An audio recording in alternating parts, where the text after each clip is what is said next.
What's going on, y'all? TheBrandonBrownson here with a brand new episode of Theory Addict. So, I decided to do something a little different with this episode. You see, in the past, we've discussed video games, we've chatted about some TV shows, and we even tackled a widely popular movie. Well, we're kind of doing a movie with this one, we're kind of doing a series of movies, and we're also kind of doing a series of books. That's right, we're doing Theory Addict Harry Potter edition. Harry Potter has been a really big part of my life since middle school, and as a Ravenclaw, I've been doing a lot of studying on the subject of Harry Potter. Well, I might be a little bit late to the dance, but I recently started studying up on some Harry Potter fan theories, and I thought, hey, I talk about this kind of stuff, why not do an episode on the subject? Another thing I'll be doing differently is I'll be bringing my buddy Austin along for the ride. He'll be reading the first theory. You guys should check him out. Link to his main channel and his Let's Play channel will be down there in the crotch bar. As always, before we get started, I have a couple things to say. Per usual, unless otherwise stated, I do not own anything in this video. I found any and all images and theories through a Google search, and I'm sharing them because I think they're interesting. Also, unless otherwise stated, I do not believe any of these theories. Also, if you're gonna leave a comment, don't be a dick about it. If you have any evidence to support or disprove any of these theories, feel free to leave a comment, but let's try to keep this civil. Please keep in mind that many of these theories were written before the last book was released, so there's probably a lot of evidence to disprove these theories in the final book. With that said, let's jump right into it.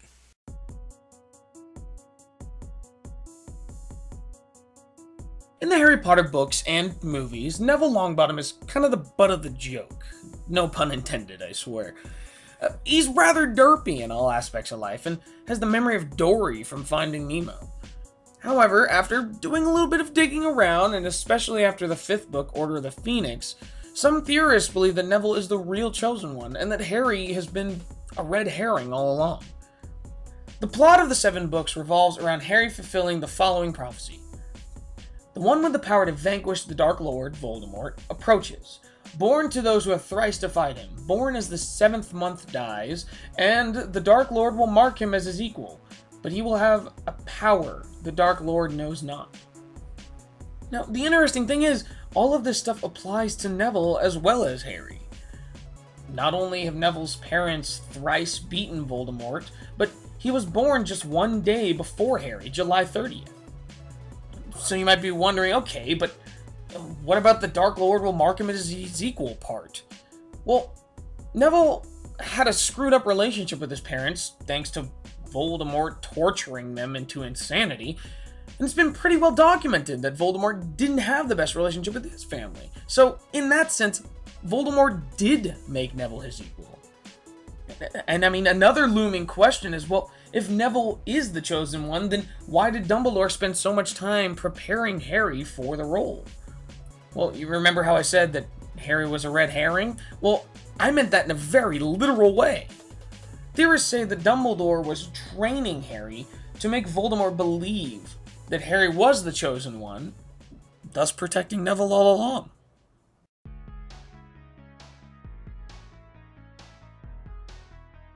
Magic is capital, controlled by the wizarding world.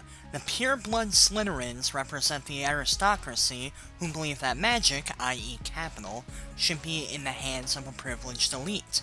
The clever Ravenclaws represent the bourgeois intelligentsia, bourgeois, as they are seen as useless yet still oppressive. Wizards treat muggles, or proletarians, as inferior beings, allowing them to labor and suffer while they could help the muggles lead better lives. The muggles are unaware of the existence of magic, just as the proletarians are unaware of capitalism.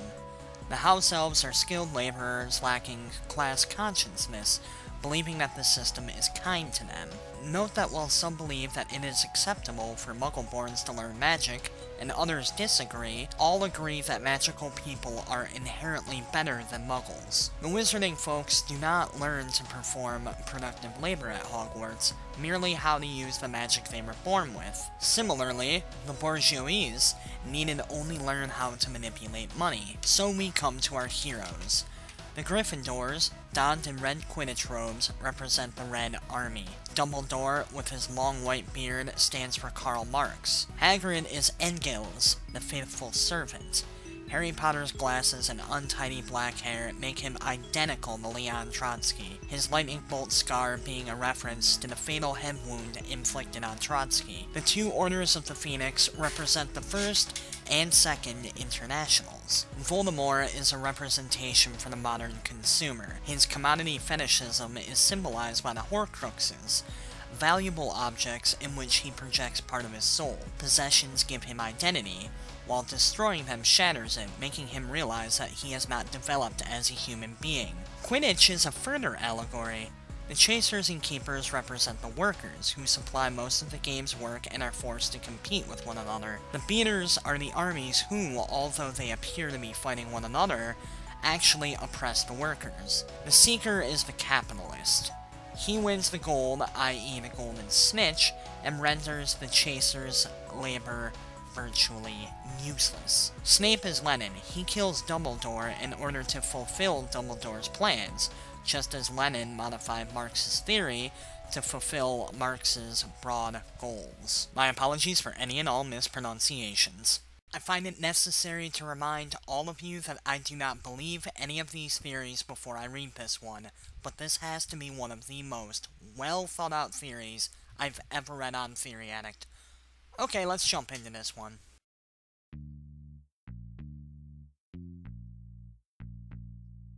Throughout most of the books, Professor McGonagall is pretty under the radar, but there seem to be a few clues scattered throughout the series to suggest that there's more to her than we ever thought. First of all, let's look at her age. In a 2000 interview with Scholastic's Chat, J.K. Rowling says that McGonagall is 70 years old, mentioning that wizards live longer than muggles. This would mean that she was at Hogwarts roughly the same time as Tom Riddle, aka Voldemort, was. However, let's go to the books for some more concrete evidence. In the Sorcerer's Stone, before we even meet Harry for the first time, McGonagall is waiting at the Dursleys' home disguised as a cat. She's shocked to see Dumbledore arrive at the home, and she didn't expect Dumbledore to recognize her in her cat form. If it's clear that she didn't expect Dumbledore, then why was she there, and how did she know that Harry was going to be at the Dursleys? In the same scene, she is cold, sharp, and angry about the celebrations of Voldemort's death, and she finds it astounding that Voldemort couldn't kill a little boy, and wants to know how his survival was possible. Is it possible that she was there to intercept Hagrid? Does she know about the protection of Harry's mother's family? Also, it was McGonagall who put Harry in a position to become a Seeker, thus putting him directly in the line of fire when Quirrell tried to jinx Harry's broom. Now, why would one of the most strict professors, at least as far as the rules go, be so quick to break the rules to set Harry up in what could be seen as an accident? Also, why else would McGonagall be the one to send Harry his broom, since she had to have known that Harry had quite a bit of money in the bank from his parents? This might be a more minor point, but remember how she reacted when Harry and Ron told her about the Sorcerer's Stone? She reacts with suspicion and shock, right? That seems a little strange. A final point from Sorcerer's Stone is the chess game. The chess game was McGonagall's protection from the stone, yet it was perfectly intact when Harry, Ron, and Hermione got to it. They left the pieces in shambles when they were done with the game. So how was it undamaged when they got to it? How did Quirrell get past it? In Chamber of Secrets, McGonagall is the one to find the final message that says Ginny was taken into the chamber, and she tries to close the school. When Harry and Ginny get out, she says weakly that she wants to know how they got out of the chamber, and she probes them repeatedly for the answer. In Prisoner of Azkaban, McGonagall is absent from the scene after Pettigrew escapes, and she goes white when she says she never speaks ill of her colleagues. Is she talking about Trelawney, or someone else? By the way, I'm aware I probably pronounced Trelawney wrong. Sorry. Also, when she takes Harry's new broom away from him, she refers to Voldemort as the Dark Lord. I'm pretty sure that it's noted multiple times that only Death Eaters refer to Voldy as the Dark Lord.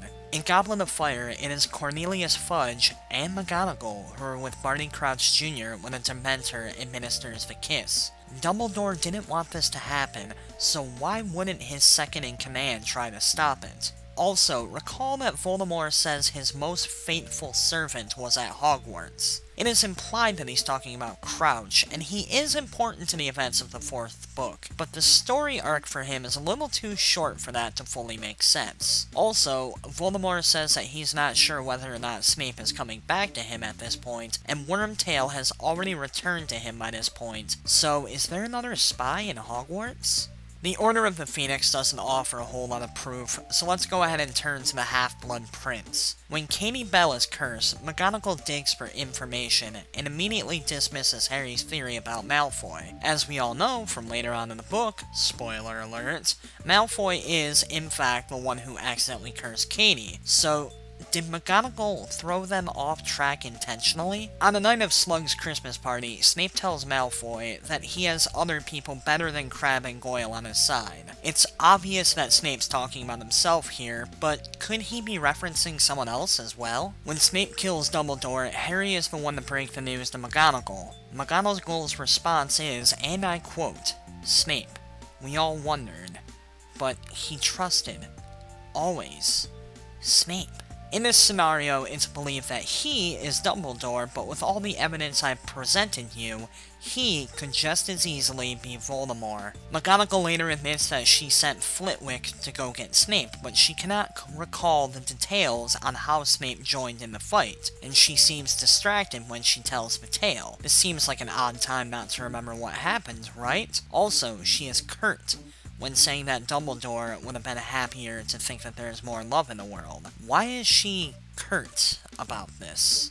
It's obvious throughout all the books that there's a spy at Hogwarts, and maybe even in the Order of the Phoenix, and all signs have pointed to Snape. But isn't that a little too simple? Here's one last thing to think about. Wikipedia says that the Queen of Spades depicts Minerva, and in tarot, spades indicates obstacles, trouble, and death.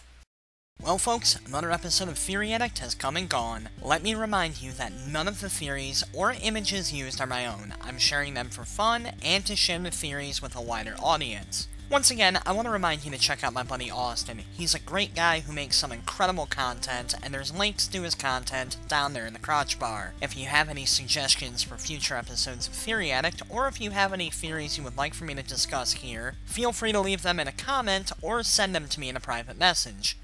Remember to like, comment, subscribe. Until next time, though, TheBrandonBrownson, signing out.